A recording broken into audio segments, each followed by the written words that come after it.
والصلاة والسلام على سید المرسلین وعلى آلہ وصحبہ اجمعین اما بعد. مجھے جیسا کہ میری دلی خواہش تھی کہ خصوصیت کے ساتھ علماء اکٹھا ہوں اور ان سے بات چیت کا موقع ملے، اور دوسرے بھی جو دین کا درد رکھنے والے لوگ ہیں وہ بھی آ جاتے ہیں تو کوئی بری بات نہیں. اصل بات یہ کہنی تھی مجھے کہ علماء کی معاشرے میں ایک خاص حیثیت ہے، اور یہ فرمایا گیا کہ العلماء مصابیح هذه الامہ، علماء اس امت کا چراغ ہیں. چراغ روشنی دیتا ہے، چراغ اپنی ذات کے لیے نہیں جلتا، چراغ گرد و پیش کے لیے جلتا ہے اور اپنے ماحول کو روشنی پہنچاتا ہے. اور چراغ اور شمع جب تک خود نہیں جلتی اور خود نہیں گھلتی اور خود نہیں پگھلتی، دوسروں کو آرام اور فائدہ نہیں پہنچا پاتی. علماء بے شک مینار ہیں، روشنی ہیں، علم ہیں، ہدایت ہیں. ان کے ذریعے ان کے گرد و پیش کو روشنی ملنی چاہیے، لیکن اس سے پہلے ضروری ہے کہ وہ خود جلیں اور وہ خود بھولیں. جو خود جل نہیں سکتا، جو خود بھول نہیں سکتا، جو درد محسوس نہیں کر سکتا، وہ دوسروں کو فائدہ نہیں پہنچا سکتا. علماء کی ذمہ داریاں بہت نازک ہیں، بہت نازک ہیں. علماء کی حیثیت اس امت کے لیے جناب رسول اللہ صلی اللہ علیہ وسلم کے نائبین کی ہے. کار نبوت ان کو انجام دینا ہے. اس لیے جو نبی کے کلیجے میں غم تھا وہ عالم کے کلیجے میں بھی وہ غم ہونا چاہیے. جو نبی کا علم تھا اس علم کا ترکہ بھی علماء کو ملنا چاہیے. نبی کے حصے میں جو جہد، محنت، قربانی اور جہاد آیا تھا وہ علماء کے حصے میں بھی آنا چاہیے. نبی کا جتنا وسیع دائرہ عمل تھا اتنا ہی وسیع دائرہ عمل علماء کا بھی ہونا چاہیے. آپ کون سے عالم ہیں؟ ہم تو صاحب عالم ہیں بنگلہ زبان والے، عالم ہیں اردو زبان والے. میرے کام کا دائرہ کون سا ہے؟ ہم دیوبندی عالم ہیں، ہم بریلوی عالم ہیں، ہم اہل حدیث عالم ہیں، ہم حنفی عالم ہیں، ہم شافعی عالم ہیں، ہم مالکی عالم ہیں. ہمارے کام کا، ہماری محنت کا، ہماری درمندی کا دائرہ چھوٹا در چھوٹا ہوتا چلا جا رہا ہے. حضور پوری امت کے لیے غمگین رہا کرتے تھے. ایک عالم کو پوری امت کا درد اور پوری امت کا غم اٹھانا پڑے گا تو وہ عالم. خوشی کی بات ہے کہ آپ اس ملک میں چلے آئے ہیں اور یہاں آنے سے اللہ تعالیٰ نے آپ کی روزی کا بہتر انتظام کر دیا ہے. ہم دعا کرتے ہیں ہندوستان میں رہنے والے اللہ آپ کی روزی میں اور برکت عطا فرمائے، خوب برکت ہو جائے. لیکن اپنی اچھی سے اچھی روٹی کمانے والوں کا نام عالم ہے کیا؟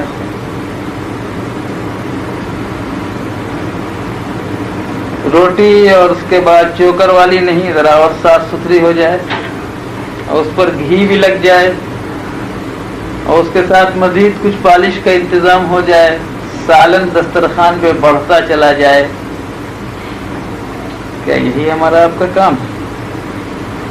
یہی ہمارا آپ کا مقصد زندگی ہے؟ اسی لیے ہم نے علم دین حاصل کیا ہے اور اسی لیے ہم نائب رسول کے مدعی ہیں.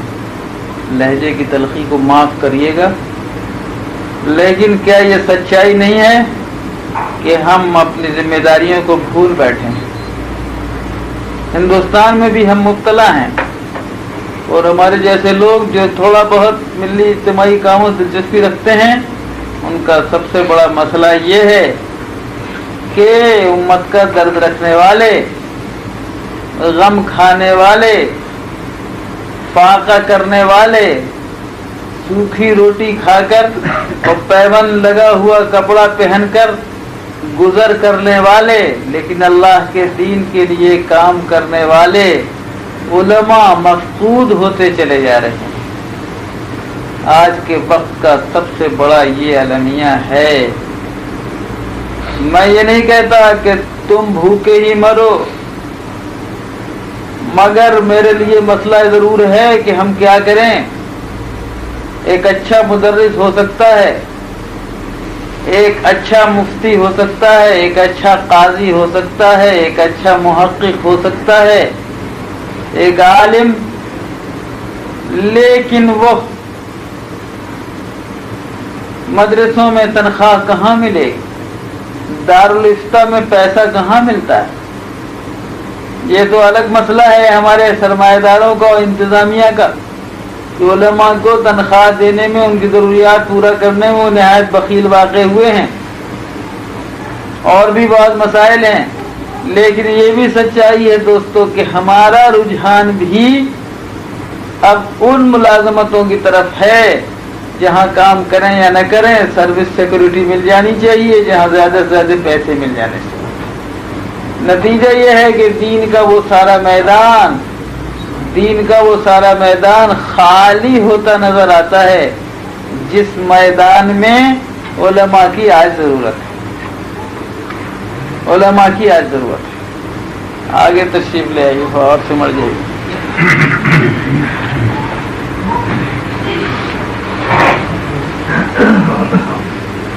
آ جائیے آگے۔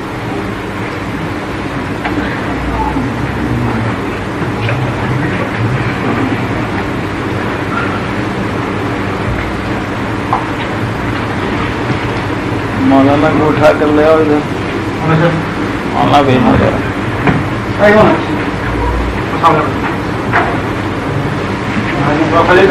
یہاں تشریف لے، ادھر جگہ، یہاں جگہ نہیں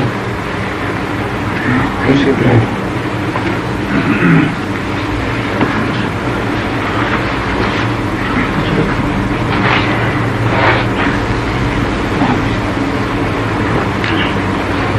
تو دوستو ایک بہت بڑا مسئلہ یہ ہو گیا، آپ آ گئے ہیں یہاں، بڑی اچھی بات ہے، بڑی مبارک بات ہے، اللہ آپ کی رزق میں جتنی برکت دے ہمیں اس کے لیے خوشی ہوگی۔ لیکن کیا آپ اپنی مولویت کا لبادہ ہندوستان پاکستان میں اتار کے آ گئے ہیں کیا؟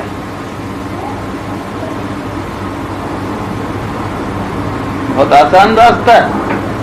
اب تو ہم روٹی کمانے آئے ہیں صاحب، پیسے کمانا ہے، مزدور ہیں ہم، لیبر ہیں، لیبر آتا ہے روٹی کمانے کے لیے آتا ہے۔ کیا یہ نہیں ہو سکتا کہ آپ اس اللہ تعالی کے اس کرم کے اس لبادے کو ہندوستان پاکستان میں نہ اتاریں، لیتے ہوئے یہاں بھی چلے آئیں؟ ہم عالم ہیں، دین کے لیے جیئیں گے، دین کے لیے مریں گے، روزی بھی اللہ ہم کو دے رہا ہے، کیا اس میں کوئی بری بات ہے؟ کیا نقصان ہے آپ کو؟ میرے اس کڑواہٹ کو معاف کیجیے گا، محسوس کر رہا ہوں کہ زیادہ سخت ہو رہا ہوں، لیکن جو تماشے میں نے سعودی عرب سے لے کر یہاں تک تمام دیکھے ہیں، بہترین ذی صلاحیت علماء اور فضلاء ہند و پاک کے،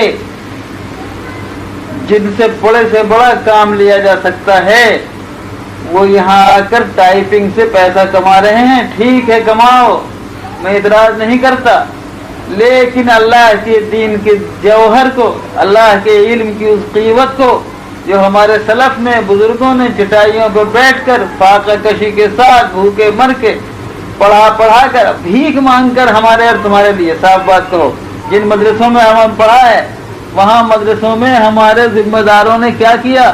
ہم کو کھانا کھلایا، ہمیں کپڑے پہنائے، جاڑوں میں ہمیں لحاف دیا، ہمارے لیے درسگاہ کا انتظام کیا، ہمارے لیے بجلی اور ہیٹر کا انتظام کیا، اور محنت سے علم اور دین ہم کو پڑھایا، اور اس کے لیے وہ ذلیل ہوئے ان سرمایہ داروں کے سامنے، گلی گلی گئے، دروازے دروازے گئے، جگہ جگہ ٹھوکر کھائی، ہاتھ پھیلایا، بھیک مانگا اور بھیک مانگ کے لا کے ہمیں کھلا کے پڑھایا اور لکھایا۔ کیا اس لیے دوستو کہ تم کچھ بہت زیادہ اچھے کمانے والے اور رجل کاسب بن کر اور اچھے لیبر بن کر یہاں وہاں جا کے دولت کماتے پھرو؟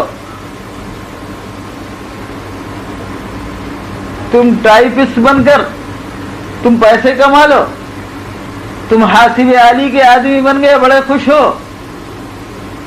آج ہندوستان اور پاکستان کے مدرسوں میں سناٹا ہو، اچھا مدرس نہ ملے، ہدایہ کو سمجھنے والا آدمی نہ ملے، مشکات اور بخاری کو صحیح طور پر پڑھانے والا نہ ملے، مدرسوں کے اندر طلبہ کی تربیت کرنے والا نہ ملے، عوام بگڑتے چلے جائیں، مسلمانوں کے حالات خراب ہوتے چلے جائیں، ان کا دینی حس مرتا چلا جائے، ان کے بیچ سے نماز چلی جائے، ان کے بیچ سے دین کا صحیح سمجھ چلی جائے۔ کیا یہی تعلیم تھی محمد قاسم نانوتوی کی؟ کیا یہی تعلیم تھی محمود الحسن کی؟ کیا یہی پڑھائی تھی ہمیں جناب والا شیخ الاسلام حسین احمد مدنی نے؟ کیا یہی پڑھایا تھا مولانا محمد علی مغیری نے؟ کیا یہی پڑھایا تھا رشید احمد گنگوہی نے؟ ہم یہ پوچھنا چاہتے ہیں کہ جو ہمارے بزرگوں اور سلف علماء نے کیا کیا، انہوں نے اپنی روٹی کا بہتر انتظام کیا کہ نہیں کیا؟ مگر محمد قاسم نانوتوی کی یہ کہانی محض کہانی ہے تو سنو، کیا کیا تھا انہوں نے؟ یہی تو کیا تھا کہ 5 روپے ماہانہ ان کی تنخواہ تھی، اور جب والدہ مر گئی تو انہوں نے 2 روپیہ کم کر دیا کہ 3 ہی روپیہ کافی ہے۔ والدہ زندہ تھی تو 2 ان کو دینا پڑتا تھا، اب یہ 2 میرے پاس زائد ہیں، اب مدرسے سے میں 3 ہی روپے لوں گا۔ کیا قاسم نانوتوی کی کہانی محض اس لیے ہے کہ بعد میں سنائی جائے، یا ہماری تمہاری زندگیوں کو بنانے کے لیے بھی اس پر کچھ سوچنے کی ضرورت ہے یا نہیں ہے؟ میں پھر آپ سے کہتا ہوں کہ میں آپ کی روٹی کا دشمن نہیں ہوں، جتنی روٹی کما سکے کمائی، اللہ تعالیٰ آپ کو جتنی روٹی دے بہت خوشی کی بات ہے۔ لیکن میں اتنا ضرور کہنا چاہتا ہوں دوستو کہ ہم نے کم از کم جن علماء سے پڑھا لکھا سوچا سمجھا ہے، وہ علماء تھے جنہوں نے ایک طرف مدرسوں میں بیٹھ کر ہمیں علم دیا، دوسری طرف ساری کائنات کی امت مسلمہ کے لیے 24 گھنٹہ فکر مند بھی رہے۔ وہ چاہے ہندوستان کی آزادی کی لڑائی ہو یا عیسائیت کا مقابلہ ہو، بدعت اور شرک کو مٹانے کی کوششیں ہوں، مسلمانوں کے معاشی حالات کو سنوارنے کی بات ہو، مسلمانوں کی زندگی کے دوسرے اجتماعی معاملات ہوں، زندگی کے کسی معاملے میں وہ علماء غافل نہیں رہے۔ انہوں نے ہمیں یہ سبق دیا ہے کہ عالم رسول کا نائب ہوتا ہے، رسول امت کے جملہ شؤون کے لیے 24 گھنٹہ فکر مند رہتا ہے۔ عالم وہی عالم ہے، نائب وہی نائب ہے جو اصل کا علم بھی رکھے، اصل کا کام بھی کرے، اصل کی فکر بھی رکھے، اصل کا یقین بھی رکھے۔ بس اگر جناب رسالت مآب صلی اللہ علیہ وسلم کا فکر، حضور کی دی ہوئی، حضور کا غم، حضور کے سوچ کا دائرہ، حضور کی محنت کا مزاج اگر اس امت کے اندر نہیں تو کیسے ہوگا؟ آج ہندوستان میں مسائل ہمارے پاس ہیں، ہندوستان میں ہمارے پاس بڑا مسئلہ ہے کہ ہم امت کا وجود اور تشخص کیسے اس ملک میں باقی رکھ سکتے ہیں۔ امت کا وجود، اس کا تشخص، اس کی عزت، اس کی پرسٹیج اور اس کا وقار اس ملک میں کیسے برقرار سکتا ہے؟ امت شناخت کیسے ہوگی؟ اس امت کی پہچان کیسے کی جا سکے گی؟ ساری لڑائی یا سارا جھگڑا، ساری کشمکش ہماری وہ یہی ہے، لوگ ہماری گردنیں کاٹنا نہیں چاہتے ہیں۔ سن لیجئے، لوگوں کا یہ منصوبہ نہیں کہ ہم 15 کروڑ انسانوں کی گردن کاٹ کے اس کا پانی گنگا ندی میں یا خلیج بنگال میں بہا دیں گے، ہرگز ایسی بات نہیں ہے۔ وہاں مسئلہ یہ ہے کہ یہ 15 کروڑ رہے نہیں، 75 کروڑ ہو جائیں، ان کی شناخت مٹ جانی چاہیے۔ اصل جنگ ہماری ہے، ان کی شناخت مٹ جانی چاہیے، اور اپنی کمزوریوں اور اقلیت کے باوجود ہمارا حوصلہ یہ ہے کہ ہم یہ چیلنج کرتے ہیں کہ ہم اپنی شناخت مٹنے نہیں دیں گے، بلکہ اسلام کے خیر اور اس کی برکت کو ہم آگے بڑھائیں گے۔ یہ حوصلے کی بات ہے، کمزوروں کو حوصلہ ہے، لیکن جن کمزوروں کے ساتھ اللہ کی مدد ہوتی ہے وہ کامیاب ہوتے ہیں انشاءاللہ۔ دوستو، مسائل ہمارے پاس کتنے بڑے ہیں؟ ایک مسئلہ ہمارا تعلیم کا ہے،